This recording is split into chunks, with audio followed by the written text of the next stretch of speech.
തിരുനെല്ലിയിൽ മാനസിക ശാരീരിക വെല്ലുവിളി നേരിടുന്ന കുട്ടികൾ നിർമ്മിച്ച മൺവീടുകൾ പൊളിച്ച് CPM ഭരിക്കുന്ന പഞ്ചായത്തിന്റെ ക്രൂരത. അപകടാവസ്ഥയിലുള്ള സ്കൂൾ കെട്ടിടം പൊളിക്കാൻ ഒരു നടപടിയും സ്വീകരിക്കാതെയാണിത്. സ്കൂൾ കെട്ടിടം സംബന്ധിച്ച വാർത്തകൾ നേരത്തെ പുറത്തു വന്നിരുന്നു. ഇതിൽ ഉണ്ടായ പ്രതികാര നടപടി എന്നാണ് ഉയരുന്ന ആക്ഷേപം.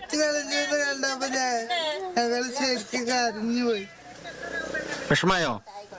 ഭയങ്കര വിഷമായി. കാരണം ഞങ്ങൾ പറയുകയും ചെയ്തു.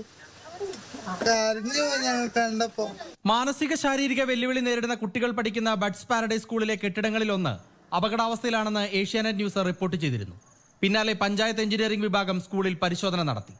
കെട്ടിടം ഗുരുതരാവസ്ഥയിലാണെന്നും അടിയന്തരമായി പൊളിച്ചു നീക്കണമെന്നും ആവശ്യപ്പെട്ടു. എന്നാൽ CPM ഭരിക്കുന്ന തിരുനെല്ലി പഞ്ചായത്ത് ചെയ്തത് കുട്ടികൾ നിർമ്മിച്ച സ്കൂളിന് മുറ്റത്തെ 2 മൺവീടുകൾ പൊളിച്ചു നീക്കുകയായിരുന്നു. അപകടാവസ്ഥയിലായ സ്കൂൾ കെട്ടിടത്തിൽ തങ്ങൾക്ക് ഉത്തരവാദിത്തമില്ലെന്നാണ് പഞ്ചായത്ത് അധികൃതരുടെ ന്യായം.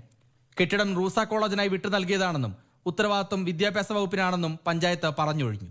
പ്രത്യേക കരുതൽ വേണ്ട കുട്ടികൾ പഠിക്കുന്ന ക്ലാസുകൾക്ക് സമീപത്തെ കെട്ടിടം അപകടാവസ്ഥയിലാണെന്ന് ആർക്കും ഒറ്റ നോട്ടത്തിൽ തന്നെ മനസ്സിലാകും. അവിടെ നടപടിയെടുക്കാൻ നിൽക്കാതെ മൺവീടുകൾ സുരക്ഷിതമല്ലെന്ന് പറഞ്ഞ് പൊളിച്ചത് പ്രതികാര നടപടിയാണെന്നാണ് ഉയരുന്ന ആക്ഷേപം. കുട്ടികളും അധ്യാപകരും മാതാപിതാക്കളും ഒപ്പം തൃശ്ശേരിയിലെ നാട്ടുകാരും ചേർന്നാണ് ഈ മൺവീടുകൾ നിർമ്മിച്ചത്. കുട്ടികൾക്കുള്ള തെറാപ്പി കൂടി ലക്ഷ്യമിട്ടായിരുന്നു വീടുകളുടെ നിർമ്മാണം.